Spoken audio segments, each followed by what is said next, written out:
دیکھیے جب اللہ روٹھتا ہے، ناراض ہوتا ہے تو رزق بند نہیں کرتا، اللہ ناراض ہوتا ہے تو آکسیجن بند نہیں کرتا، سورج کو حکم نہیں ہوتا کہ فلاں میرا نافرمان ہے، تیری کرنیں اس کے آنگن میں نہیں جانی چاہیے، چاند کو منع نہیں کیا جاتا فلاں کے آنگن میں چاندنی نہیں بکھیرنی،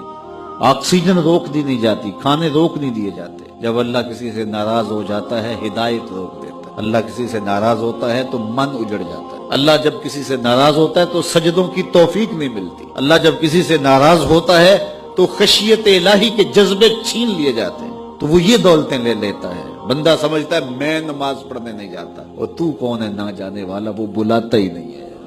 تجھے توفیق سجدہ ہی نہیں دیتا ہے، تو کون ہے؟ تو بھاگتا ہوا جائے۔ یار کسی کو کارڈ آیا ہو کسی منسٹر کا تو وہ کئی لوگوں کو دکھاتا پھرتا ہے، آج کل تو وہ جو ہے وہ شیئر کر دیتے ہیں، جی مجھے فلاں نے بلایا ہے، تو لوگ جلیاں ڈالتے ہوئے جاتے ہیں فلاں نے بلایا، تو رب نے بلایا ہو تو کوئی جائے نا، او میاں تجھے اس نے پھر بلایا ہی نہیں، تیرے سے ناراضگی ایسی ہے کہ تیرے کانوں سے آواز تو ٹکرائی ہے لیکن تیری روح تک نہیں پہنچی، اس نے روک دیا ہے راستے میں۔ اللہ فرماتا ہے کہ ہم ان کے کانوں میں پردے ڈال دیتے ہیں، ان کی آنکھوں پہ پردے ڈال دیتے ہیں، ان کے دل پہ پردے ڈال دیتے ہیں۔ تو بندہ کہتا ہے میں نہیں پڑھتا، تو کون ہے نہ پڑھنے والا؟ وہ تمہیں بلاتا نہیں، اس قابل نہیں سمجھا گیا، کیونکہ تو نے اس کے حکموں سے منہ موڑا، اس کی فرما برداری کو چھوڑا،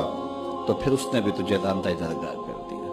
اور بھٹکتا پھر سویر سے لے کر شام تک کس کس کو سلوٹ کرتا ہے، لیکن تجھے توفیق نہیں ہوگی اس کی حضور سجدہ ریزی کی۔ اگر کوئی نماز نہیں پڑھتا، کوئی سجدہ ریزیاں نہیں کرتا، اللہ کے حضور جھکنے کی اگر کسی کو عادت تھی تو وہ مت سمجھے کہ میں نہیں کرتا، اللہ اکبر، اس سے چھین لی جاتی ہے توفیق، چھین لی جاتی ہے توفیق۔ تو اللہ سے توفیق مانگو کہ اللہ ہم سے کبھی بھی اپنی توفیق نہ چھینے، ہمیشہ ہماری پیشانیوں کو سجدے نصیب کرے۔ وہ کہا اے ایمان والو اللہ سے ڈر جاؤ، اللہ اکبر، یعنی اس سے محبت کرتے ہو تو اس کی ناراضگی سے